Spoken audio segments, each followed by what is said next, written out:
1947 August 15. ഏതാണ്ട് 200 വർഷത്തെ colonial ജീവിതം അവസാനിപ്പിച്ച് ഇന്ത്യ സ്വാതന്ത്ര്യത്തിലേക്ക് ചുവടുവെച്ചിരിക്കുന്നു.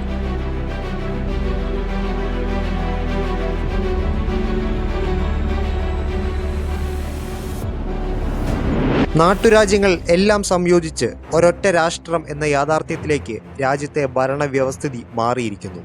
എന്നാൽ അതിൽ 3 രാജ്യങ്ങൾ ഇന്ത്യൻ യൂണിയനിൽ ചേരാൻ വിസമ്മതിച്ചു. ഹൈദരാബാദ്, ജുനഗഡ്,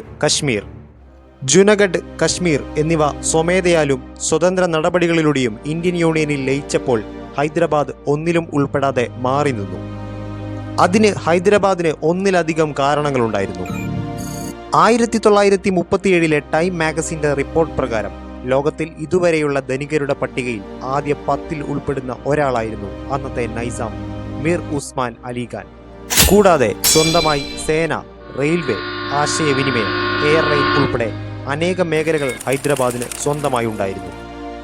ലോകത്തിലെ തന്നെ എണ്ണം പറഞ്ഞ രത്നഖനികളിൽ ഒന്നായ ഗോൽക്കൊണ്ടയിൽ നിന്നുള്ള വജ്രശേഖരം, അതിന്റെ വിനിമയം ഹൈദരാബാദിനെ അതിസമ്പന്നമായ ഒന്നാക്കി മാറ്റി. ഇത്തരത്തിൽ 1947 ഇന്ത്യൻ ഖജനാവിനേക്കാൾ വലിയ സമ്പത്തായി ഹൈദരാബാദ് നിലകൊണ്ടു. 1947 നവംബർ 29 സ്റ്റാൻഡ് സ്റ്റിൽ എഗ്രിമെന്റ് പ്രകാരം സ്വാതന്ത്ര്യത്തിന് ശേഷം ആഭ്യന്തരം നൈസാമിന്റെ നേതൃത്വത്തിലും വിദേശകാര്യം, പ്രതിരോധം, ആശയവിനിമയം എന്നിവ ഇന്ത്യൻ യൂണിയനിലും നിക്ഷിപ്തമായിരുന്നു.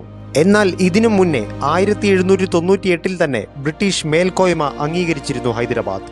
വെല്ലസ്ലി പ്രഭു നടപ്പിലാക്കിയ സൈനിക സഹായ വ്യവസ്ഥയിൽ അന്നത്തെ നൈസാം ഒപ്പുവെച്ചതോടെ ഹൈദരാബാദ് ബ്രിട്ടീഷ് സാമ്രാജ്യത്തിന്റെ സൗഹൃദ രാഷ്ട്രമായി മാറി. പക്ഷേ സ്വാതന്ത്ര്യാനന്തരം കാര്യങ്ങൾ മാറിമറിഞ്ഞു. വംശീയമായി മുഗൾ ഭരണാധികാരികളുടെ പിന്മുറക്കാരായിരുന്നു നൈസാംമാർ. അതിനാൽ തന്നെ അന്നത്തെ നൈസാം പാകിസ്ഥാനിൽ ലയിക്കാനുള്ള തയ്യാറെടുപ്പുകൾ തുടങ്ങി.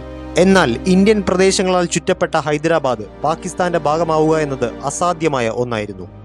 സ്വാഭാവികമായും പാകിസ്ഥാനിൽ നിന്ന് പണവും ആയുധവും നൈസാമിനായി ഒരുങ്ങി.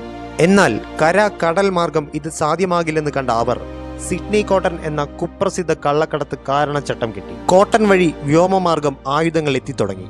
ഈ നീക്കത്തിനായി ഇന്നത്തെ ഏകദേശം 51,000 കോടിയോളം രൂപയാണ് അയാൾക്ക് അന്ന് ലഭിച്ചിരുന്നത്. വാറങ്കൽ വഴി പീരങ്കികൾ, മോട്ടോഴ്സ്, ആന്റി മൈൻ ടാങ്കുകൾ, സബ് മെഷീൻ ഗൺ എന്നിവ ഹൈദരാബാദിനായി എത്തിത്തുടങ്ങി. 22,000 വരുന്ന പോലീസ് സേന ഹൈദരാബാദിന് സ്വന്തമായി ഉണ്ടെങ്കിലും റസാക്കർമാർ എന്നറിയപ്പെടുന്ന മറ്റൊരു അനൌദ്യോഗിക സൈനിക വിഭാഗവും അവർക്കുണ്ടായിരുന്നു.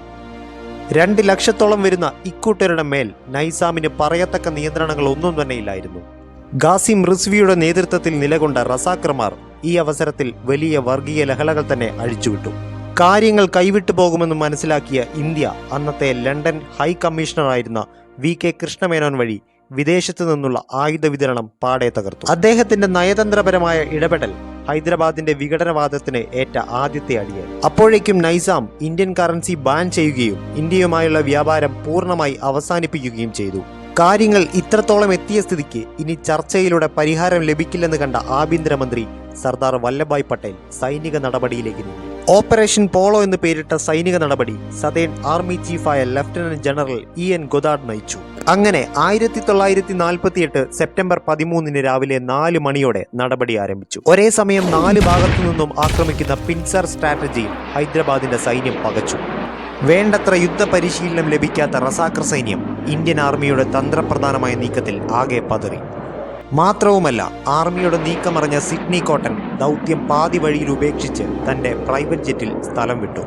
പക്ഷേ കലാപത്തിന്റെ ആസൂത്രകനും റസാക്കർ സേനയുടെ തലവനുമായ ഖാസിം റിസ്വിയെ രക്ഷപ്പെടുന്നതിന് മുന്നേ തന്നെ സൈന്യം പിടികൂടി.